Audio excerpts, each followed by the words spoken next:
Welcome back into the Rejecting Average podcast. My name is Brett Boettcher, and I'm joined by my brother once again, Brett Boettcher. Tonight, we're going to talk a little bit about just being able to lead your family to health in the home and just some practical ways that we do this day to day and some things that hopefully we can provide some high value with to kind of get you guys started. If you don't have any kind of a game plan, don't know where to start, we're going to try to break that down individually and just talk you through, again, our strategies and some simple hacks along the way. So, Brett, what's going on tonight, man? Hey, Chris, how are you? Yeah, excited to get into this and, really just kind of unpack starting on the nutrition side of things. I think is a place a lot of people struggle when it comes to health is really, what to eat, when to eat, hectic lifestyles, you're grabbing things on the go. So just trying to simplify that process quite a bit. So I guess starting on the nutrition side, I always like to think of kind of the first piece of the puzzle is just to have some type of a plan. So when it comes to kind of making that plan, I'll share a little bit about what I do. I think it's similar to what you do, but the idea of picking out a few meals for the week. So it could be, some people love to strive for, 6 or 7 dinners that they're going to cook at home. To be honest, we don't get that aggressive with it. Young kids, usually there's maybe a date night mixed in, those kind of things. So even if we can call it 4 meals, 4 dinners that we plan on cooking, and then we're going to leverage leftovers for a lot of those other dinners throughout the week. And then again, kind of saves room for a date night out or whatever in between. But I think big picture for us, like I said, we'll do 4 dinners and a lunch and then use that same lunch for the entire week. So number one is having that plan. And then kind of transitioning from that into the grocery store and what comes next. But yeah, I guess Chris, what does it look like on your end?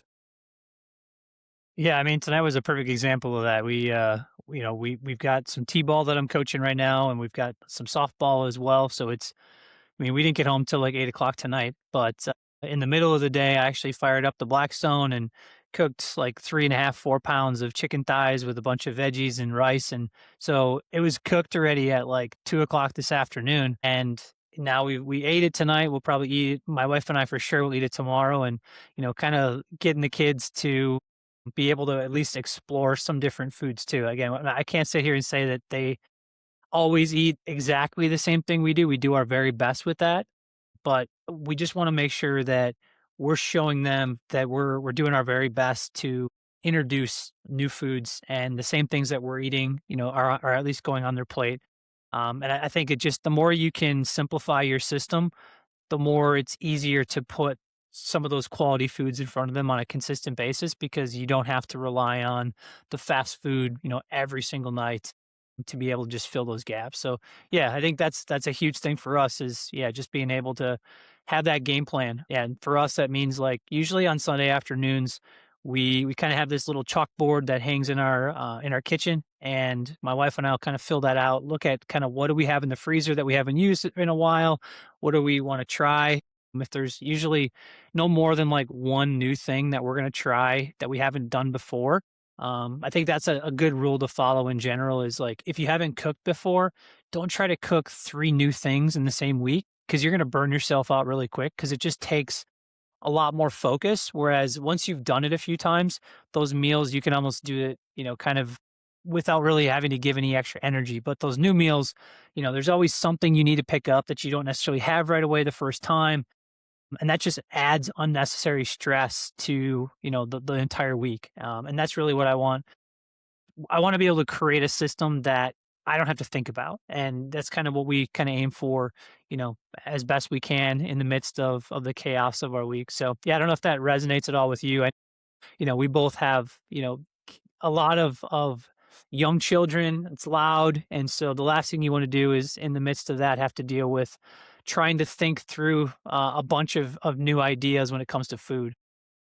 Yeah, I agree. And I think the main takeaway too on that is the idea of when you try to do a new meal, it's not just the time that you're cooking it, it's the ingredients. Need to try to figure out, what do you need, what do you have, what don't you have. There's usually like 1 or 2 things on there that you just like never use for anything else. And, therefore you don't have it in the house. So yeah, I'm a big fan of, people get a little overwhelmed at the idea of cooking if they've never done it before. And I think it's one of those things that again, the more you do it, it truly just becomes, just as simple and convenient as anything else, whether it's, some of the basic meals that we make are going to take, 10 minutes to prep, 10 minutes to cook, and you're good to go, for the week. And I think that trying to overextend yourself, as you mentioned, leads people to burnout, but also just like overcomplicating a lot of these meals. I mean, it's fine if you want to be, Chef Ramsay or something once in a while and cook something up for, 30, 40, 50 minutes. If you've got the time for it, great. I think for most people that are, especially struggling with trying to make this a priority, is they just don't have the time. That's the biggest issue that a lot of people have with that. It's like, just commit to simple meals, find those simple meals that you like. And once you find them, stick with them. Like, you don't have to eat this, extravagant palette of 50 different meals. I even think about, like, we have a recipe book that we send to a lot of people, but at the end of the day, like, I'm only eating 5 or 6 things out of that pretty consistently. And it works. And yeah, you get sick of it after a little while, so you move on or something, and then you can come back to it a month later and kind of rinse and repeat with it. But I guess to kind of move on with that, I mean, you take care of that plan, you pick out those meals, whatever it's going to be for you, and then from there, we're moving on. I guess the next step would be kind of the grocery store, or ordering those foods. So I mean, we can go a couple different ways with that, but I think for me, it looks probably a little bit different than what you guys do sometimes. But obviously, Costco, we're both big fans of trying to just pick up the bulk stuff there. I mean, it's crazy, really. You can get organic frozen fruit for, less than you're going to find at any local store in a lot of cases. So I'm a huge fan of picking all that stuff up in bulk whenever you can. But then, I mean, we do a lot of our grocery shopping online now. It's so convenient, and with young kids, and it's usually a bit of a drive for where we live currently. So it's just as easy to either order it and just go pick it up, or they even have like free delivery on a lot of these things now. On one hand, I'm kind of torn on it, because I'm a big fan of like having control of your meal, or having control of those foods, and have the garden. I think that's all really valuable. On the other hand, I think, again, from a convenience standpoint, just being realistic, there's also a time where I'm like, I don't think there's anything wrong with just like ordering some of those things and taking a lot of the stress and guesswork out of it, if it means you're going to just be eating cleaner and better than you otherwise would. So I think everybody needs to find their balance, but there's no shame. I'm biased on it, but there's no shame in kind of ordering those things or having them delivered if it means you're getting quality foods that are going to help you, hit your high protein targets and things like that, to ultimately, help you feel better, help you look better, and kind of the snowball effect that's going to have on your entire family. Yeah, I think there's kind of a spectrum to follow on this, where it's like, if you are doing no cooking at home at all, and then you try to like flip the switch where it's like, I'm going to now start this garden and go get everything grass fed. And it's like, you're going to burn yourself out in a hurry, because number one, you may not have the skill set to be able to do any of those things. And we've got a couple of garden beds now, but like, they're pretty simple. I mean, we literally have like strawberries, some blueberry bushes, and we'll do like, cucumbers and a couple other things. Like, we're not trying to grow 25 different things, because I don't really consider myself to have much of a green thumb. And there's nothing worse than like planning on having all this stuff, and then you go through the efforts and you get basically nothing from it. And that happens once in a while. But I think it's a good long-term goal to like be able to develop that skill set. But that's definitely not where I would start. So that's kind of where, like, yeah, we love Costco. I mean, we live about an hour away, but once a month I make the drive and I load up, and you kind of don't really want to look at the receipt on the way out, but at the same time, it is saving us a tremendous amount of money long term. We picked up a deep freezer, and I would argue that's one of the best investments a family can make as well, is just being able to have the luxury of, I can go to Costco, I can load up on, pick up their beef tube, or whole bunch of. I mean, what's crazy about that place too is, when it comes to like efficient proteins, you can really find some great options. I mean, found some meatballs the other day where it was like, it's literally organic chicken and spices, and that's it. And the ratio, they're like 50% protein. Like, you're just not going to find that in a meatball anywhere else. And so, you pull them out and you throw them, within 10, 15 minutes, you're ready to go. Like you basically have a meal. And there's so many of those different ideas over there. And they're all pretty quality too. Like you said, a lot of organic options that you're just never going to find.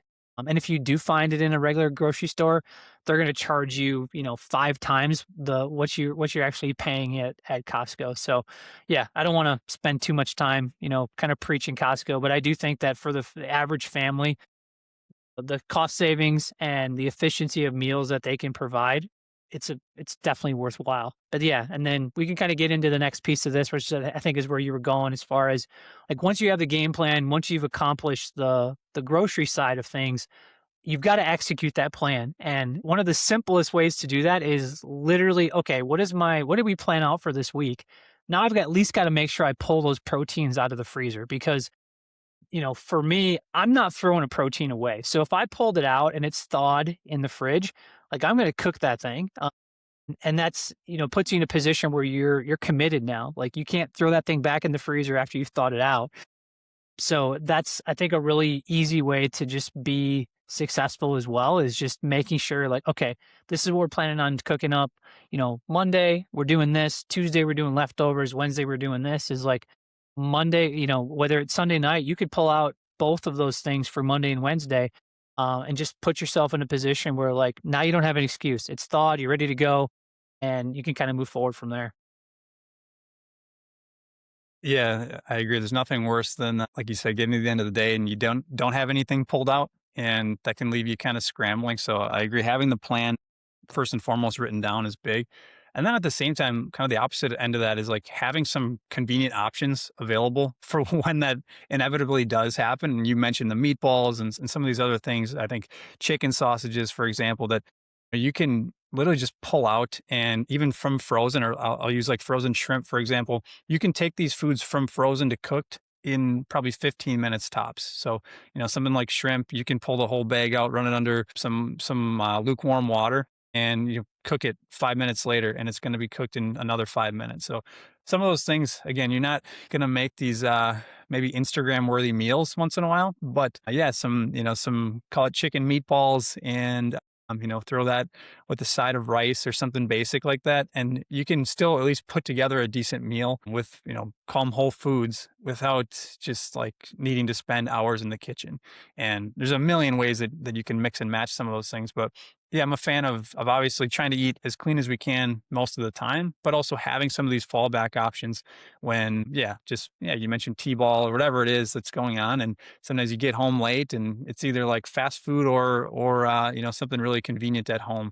You're still going to be in a much better spot. So kind of not letting the idea of perfection get in the way of at least making the next right decision. Yeah, and I mean, I think that, kind of segues well then into really this is about leading the family. That's kind of what we opened this thing up with. It was like, okay, we've got a game plan. Now, when we're executing this game plan, the kids are kind of seeing us plan out meals and get involved even on the cooking process. Something as simple as, okay, Saturday morning I'm grilling up or I'm cooking up some scrambled eggs. It's like, well, there's no reason my 8-year-old can't be in there doing most of that, and a lot of times they like, they enjoy cracking the eggs. They enjoy, being able to just be a part of it. And in most cases, they end up eating it more frequently when they're involved. Even something as simple as like if we make like a yogurt and fruit smoothie or something like that. And just for them to be able to push the button and hold the button down, they're just like, whoa, this is amazing. And now they feel like they've kind of played a part in that process. So when you put it in front of them, they're going to take some pride in it and probably again be more likely to consume it at the same time. So yeah, I mean, I don't know how you guys go about it. I guess I'd love to hear a couple strategies that you guys use on that side of it. Just getting our kids more involved in the cooking process, even understanding what they're eating. We can kind of talk through some different ideas there. Yeah, you mentioned cracking the eggs, and I think I spend half the time fishing the shells out of the bowl when my daughter cracks it. But she's young, she's 3, so it's a lot of fun. She loves to be involved, but it's not always the most efficient way to go about cooking. But I think that's just kind of a price to pay for instilling some of these things in them at a young age. She loves to be involved. She loves to help, and I think kids in general like to help with things. As you touched on, it's they want to be involved, and I think they're kind of naturally brought up uh, wanting to help in some capacity. And sometimes it's not always true help that you're getting, but again, I think it's worth it in the end. And yeah, I mean, with us, again, our kids are on the younger side still, but I think she can, she can stir the pot. She can, yeah, stir up whatever it is we're making, and she likes to do it. So something simple like that to have her involved, even like they make these little basic little cutting board things they're kid friendly. So she's chopping up the stems off the strawberries, little things like that that she likes to do. She feels like she's a little mama in the house, and it's a lot of fun to watch her. Just little things like that to be able to get them involved, I think go a long way. And then kind of on the same note, I think just being able to like verbalize what you're eating, why you're eating it, why we don't eat Halloween candy all year long, those kind of things.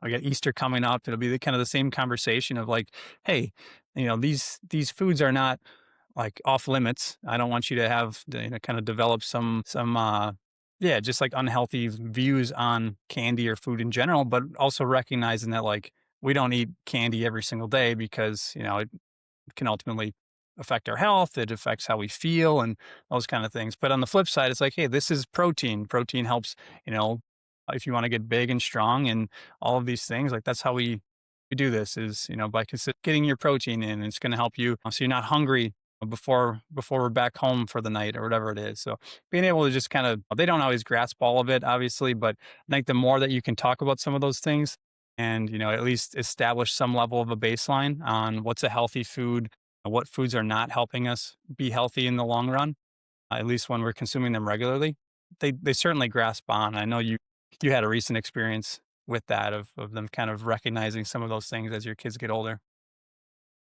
Yeah, it was my son, we were cooking eggs the other day and out of nowhere he goes, "Daddy, eggs have fat and protein." And I was like, "Hang on a second, buddy, where'd that come from?" And he was all proud of himself. And it was just one of those moments where I'm like, most of the time when we're telling them these things and like, they're not really paying attention and or you think they're not paying attention and all of a sudden they surprise you. So it's like, they are sponging it up every single day. And it's just a matter of being consistent with it. And I also think that's why it's so important for us as parents to just have a grasp of what truly is healthy and what's not. And being in a position where we're not afraid to talk about, what is protein and what do we use fats for? And, why, like you said, candy is, we call it like, we kind of call carbs and candy and that kind of stuff. It's like, okay, well, we can use those for energy sometimes, but we don't want to use all that energy all the time because otherwise it can actually make us crash and things like that. So it's just you kind of have to be able to be a little bit creative with how you talk about it. But we just like talking about like what those things do for us in terms of, you know, with my son, we'll be exercising and things like that or whatever, and or I'll be chasing him around and then we'll have dinner after and I'll say, buddy, you better, if you keep eating your protein, you might be able to catch daddy one day. And then, he gets this little smug look on his face, like, I can already beat you, daddy, that kind of a thing. And yeah, it's fun. But if you can like tie it in there and not make it preachy, but just things that they hear regularly, they really do sponge it all up. Yeah, and I think that, talk is great, but also at the same time, the other end of that is like realistically, they end up just mimicking what we do. So I think, that's probably the number one thing if we're truly talking about like leading your kids, leading your family to health is like they're gonna pay way more attention to like the foods that you are eating and when you're eating them and what you do, how you move, all those things. They're paying a lot more attention to that long term than like the words that might come out of your mouth. So I agree. I think, as much as we talked about, you don't always need to know what to say. I think at the end of the day, like if you continue to make the right moves, like they're way more likely to kind of grasp onto those. And obviously on the flip side, it works the other way of like negative habits, kids tend to grab onto those. So Yeah, I think just recognizing sort of if you're trying to truly put your best foot forward, maybe it's not even for yourself, it's for them. It's like, well, the best thing you can do for them is to ultimately just get yourself eating right, eating clean, moving more, and all those things. So it's cliche, but it's a reality that like health is, I would argue, caught much more than it's taught. So, the end of the day, it's like the words that we're telling them, yeah, they matter, but not nearly as much as what they're seeing on an everyday basis. Which and we talked a lot about the nutrition side to this point, but I do want to flip a little bit, talking more on like the exercise and activity and just some other areas, that we can be leading them. So, I guess, yeah, to kick things off on the uh, activity wise, I mean, it sounds easier said than done once in a while, but I think the family walk is as valuable, or just the idea of like getting the kids out. Maybe it's not the whole family, but maybe you take one or two kids once in a while and just pull them out for a walk if you can in the evenings.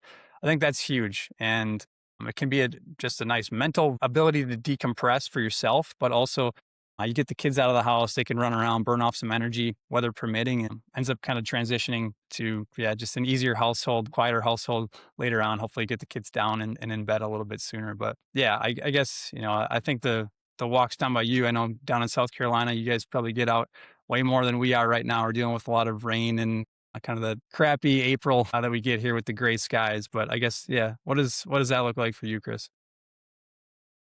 Yeah, I mean, it's one of those things where, like, getting the entire family organized on a walk is a bit of a production. So for us, we do that, back and forth on the bikes and things like that out front. But sometimes it's even just a matter of just being out in the backyard and getting the kids on the swings and, running around with the dog, that kind of a thing is, to me, it's more about just being out, and usually just being out with them. You're going to be active. You're going to be moving in some level. So, don't, I guess the big thing too is, like, don't think it has to necessarily be like a super structured walk. I think it may just, be one of those things where, like, if you're coming home from work, is instead of sitting down right away, of like just coming in with that, kind of that big, I call it big dad energy or whatever, and just trying to get them outside right away, trying to get them moving. Sometimes it might even give your spouse a little bit of a chance to catch their breath too.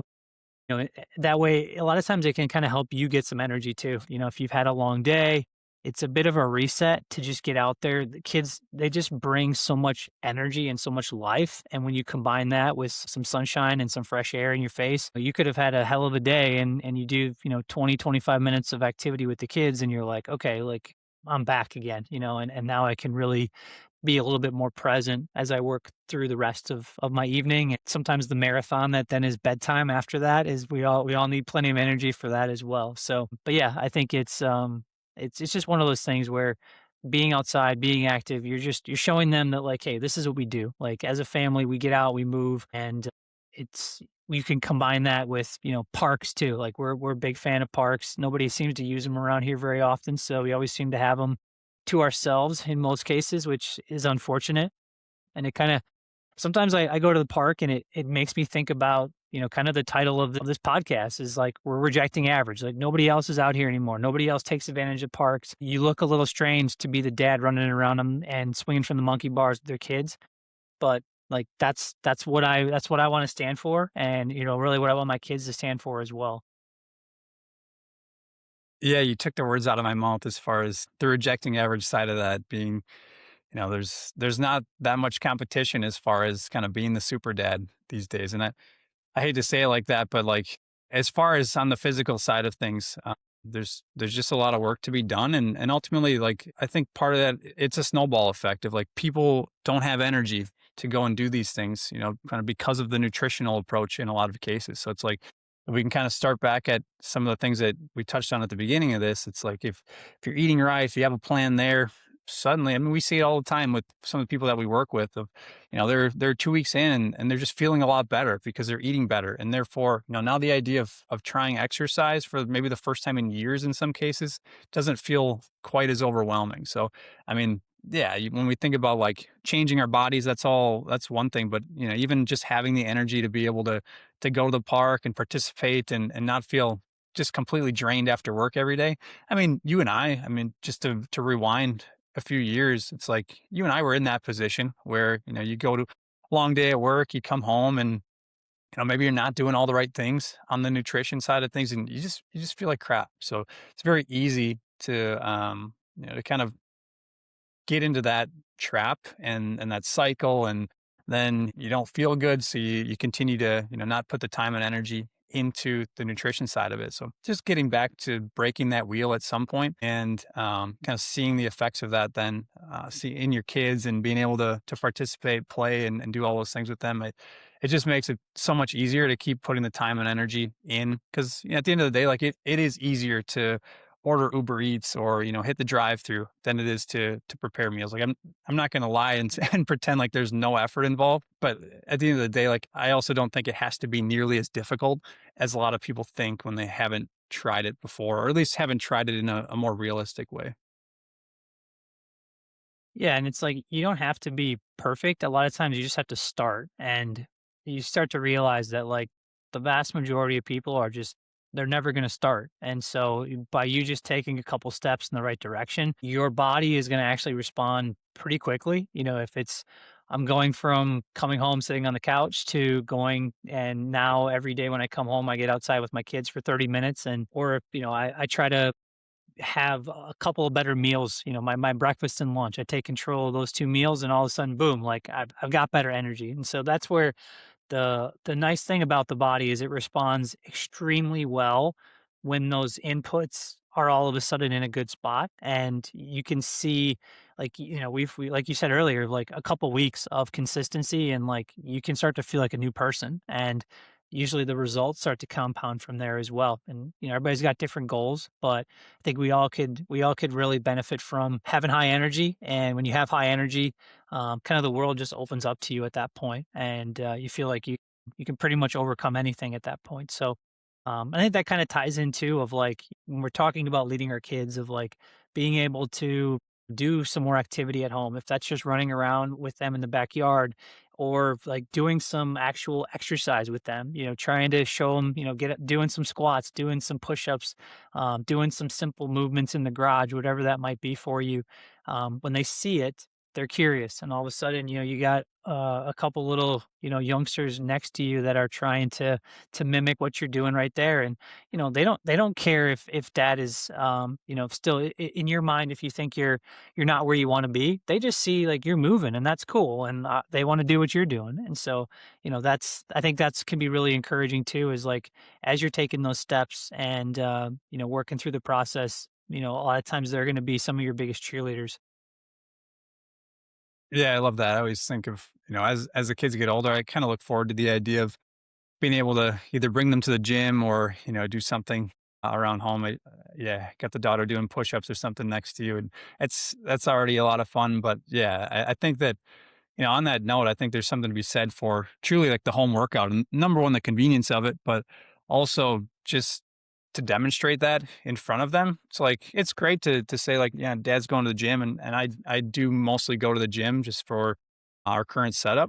But at the same time, because of that, I don't want to just be gone to the gym and that be kind of like a foreign idea of what that really is to them. So that means like sometimes, yeah, I try to do some level of exercise at home, even if it's not optimal compared to, what the gym setup might be. But yeah, being able to knock out some push-ups, do some squats. We got a little walking pad at home that we can walk on, and basically say that we're exercising on that. Just kind of instilling that again from a young age. And then yeah, at the same time, I think there's opportunities too with the kids to get them more active. If that's, if you can just tell like sometimes the energy level is like, hey, we've been cooped up inside, it's rainy, whatever. It's like, hey, let's do some laps around the house, and being able to kind of instill the idea of movement goes a long way. And again, it just kind of puts all of that.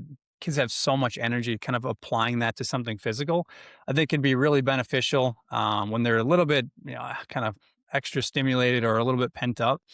But also even like when they're very emotional about something, when they uh, maybe they're having a little bit of a meltdown, maybe they're just, yeah, just kind of reacting to something over the top. It doesn't really add up compared to what you're used to seeing. They can't even like at that age, they just can't even tell you. They just can't get the words out sometimes. So being able to like have them run it off a little bit, walk it off a little bit, It just kind of resets the nervous system, and a lot of times you're actually just able to like have a conversation compared to like seeing a tantrum or whatever is going on there. So that's once in a while we'll run some laps, we'll walk it off, whatever it takes. I think that's kind of a simple thing to be able to do. It's productive, and again just kind of reinforces the idea. It's not like a punishment. It's more of the idea of, hey, let's just like reset, take a breath, catch our breath, and be able to communicate this a little bit more effectively as far as as far as the 3-year-old goes. Yeah, you're just teaching that, like, emotional regulation that I mean, let's be honest, there's a lot of 45-year-olds that don't know how to emotionally regulate, and maybe that's because we don't move very much, but something as simple as, like you said, if you get her moving a little bit, when she's, 18, 20, 30 years old, for her, that may turn into like, okay, I'm a little bit anxious, I'm stressed, like I'm gonna go take a walk. Like, it starts to be, movement becomes the default when you start to get a little bit, again, overstimulated, stressed, whatever that might be. As you become an adolescent, as you become an adult, but I do think it starts when we're young, is just understanding the importance of movement. And I mean, I think you and I have seen that, like something as simple as I used to run a lot. We were really active in sports with basketball and everything else. But like I wasn't a walker. If somebody told me they were walking, I was like, "Well, what's a waste of time." But now it's like you crave that, even just being able to get out for a few minutes, first thing in the morning or the evening, whatever it might be. You just realize like how powerful it is. And we can talk about this in more detail in future podcasts for sure. But yeah, just the importance of movement and just being able to regulate ourselves, I think is a really underestimated thing. Yeah, completely agree. There's definitely times where, I mean, I myself feel overstimulated or pent up, and you feel the anxiousness, you feel kind of the stress level rising. Now you're not as patient. You're maybe, yeah, just reacting to things that shouldn't be that big of a deal. So, yeah, we certainly see that if I'm not able to get to the gym regularly or whatever it is, when you start going several days without that outlet, yeah, I feel that compared to my baseline. So I know it's affecting everybody else around me. So, kind of one other side note, it's pretty unrelated to what we've touched on so far, but I think it's important, at least in my opinion, for kind of leading the family to health. And I don't want to get too far down the rabbit hole of like your light environment and why that plays a role, but something that I think everybody would benefit from is something as simple as like having some lamps around the house, so that it's not just like this aggressive kind of LED lights and it's 9 o'clock at night, you're trying to get the kids down for bed, but it's just like so bright and you need enough light to see. So you flip the lights on and then you just like expect to turn off the lights and they're just going to like shut down and go to bed. But like, I don't think that's very realistic. I think that, the light is very stimulating. It kind of tells us that it's midday when you have this really bright light in front of you. And, just from a biology standpoint, I don't really think we're hardwired that way. So again, won't get down the rabbit hole of the biology side, but something as simple, I think, is of having like either dimmable lights, or if you don't have those, being able to have like a lamp that, hey, rather than the kids having the overhead lights on at night, they're just using the lamps in their rooms. And, you're reading under kind of a more mild light, and just kind of easier transition when it's bedtime. So that's something that, I mean, knock on wood, it's worked for us to this point. Again, they're young, and we'll see, but I think it's underrated to just kind of have that. And I personally feel better. I kind of in that same environment, just having more of the bright days, dark nights. I think is kind of how we're supposed to be. It's how evolutionarily we'd be designed. So I think there's a point where trying to simulate that as best you can, and we don't need to get into like having changing out your light bulbs or anything like that. That's an option. I don't think most people need to go that route, but I think lamps are kind of a really easy alternative for people to have like a light that's still there, but it's just not so aggressive at the same time. Yeah, the circadian rhythm is something that's not talked about nearly enough. We just kind of pretend like we can go about our day to day with, high levels of stimulation. And, I think you and I have referred to it as like kind of all gas, no brake. And without the brake pedal to kind of wind us down, we just put ourselves in a position where, yeah, sleep's going to be hard. We're always going to be stressed. We're going to be waking up in the middle of the night, not being able to fall back to sleep. There's several different causes of that, but, ultimately, I think our light environment, especially in the kind of second half of our evening and nighttime of staring at a screen and then trying to fall asleep. It's just we're just not wired to be able to do that. So yeah, anything we can do to kind of set ourselves up for success, and can probably get into some practical stuff going forward as well. But yeah, I guess about the only other thing I wanted to throw out there today is just being able to like kind of lean into the convenience options. So what I mean by that is like you talked about like, okay, I enjoy the gym, but I also have kind of a convenient workout routine I can do at home to kind of fill the gap of like, well, I only have 30 minutes. It would take me 30 minutes, 15 minutes to drive there, 15 minutes to drive back. That's all I've got. But if you kind of remove that and you could do it in the garage really quick, you kind of take away, that being a necessity as an excuse, so to speak. But I'd say the same thing. We talked a lot about cooking at home and a lot of the meals that I think are it's a great skill set to develop for you and your family. But I think it's also important to have some of those things in your back pocket where it's like, okay, I can actually still get 50 grams of protein going to Chick-fil-A or to Panda Express or Chipotle, whatever it might be. So having those like two, three, four places that family enjoys going and that you can still put yourself in a position where you're not just overly consuming a bunch of empty calories and you're actually still making some intentional and mindful choices. And if you can do that, then it's like, yeah, okay, we're gonna cook, Monday, Wednesday, Saturday, and on Tuesday nights we're gonna do leftovers, and Thursday night, you know what? We're gonna go grab Chick-fil-A after our events, whatever it might be. And we've got a number of people doing that right now, and it works really well because it's become a system for them. And I think when you use those meals as a part of your system, they can actually be a win.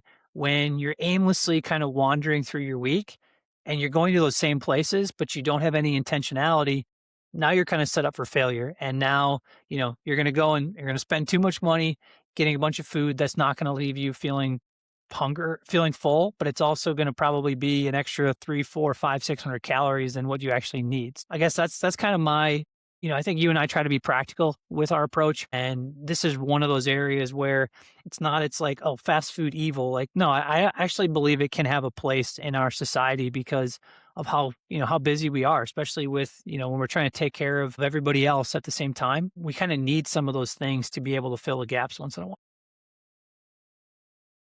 Yeah, I would agree. I think that's well put. I don't have a ton to add on it. Just really, yeah, the idea of again, kind of aiming for perfection often leads to some level of burnout. Or thinking about fast food, it's like, what is it? What is it replacing? Like if you can order something like you said with 50 grams of protein and 500 calories, it's like that's still going to be way better than something else that would otherwise be mixed in. So it's certainly a role for those things to play. And yeah, like you said, we've seen people get consistently good results leaning on those foods. And yeah, to eat it for every single meal, probably not recommended. But again, there's a lot of nuance to be had there where there's a big difference between eating something like that every day and having it, a couple times a week to fill gaps as part of a plan that's still kind of built around, overall a whole food approach to things. Yeah, I mean, I think we'll wrap it up there today, Brett. Hopefully, you guys gained some ideas, found some things you can grasp onto. There's a lot of things we threw out. I guess I'd encourage y'all to pick out a couple. If there's, if you're just getting rolling with things, there might be a couple that resonate of like, hey, we can use these couple of things to kind of get the family rolling each week to kind of build that system. And that's really what this is all about, is just taking it step by step, trying to find that system that works for you. And not everybody's life looks the same, so not everybody's system is going to look the same. So keep us posted on if there's anything that you guys would like to hear more about, kind of along these same lines going forward. But we appreciate you jumping in and listening into the Rejecting Average podcast. And we'll see you guys next week.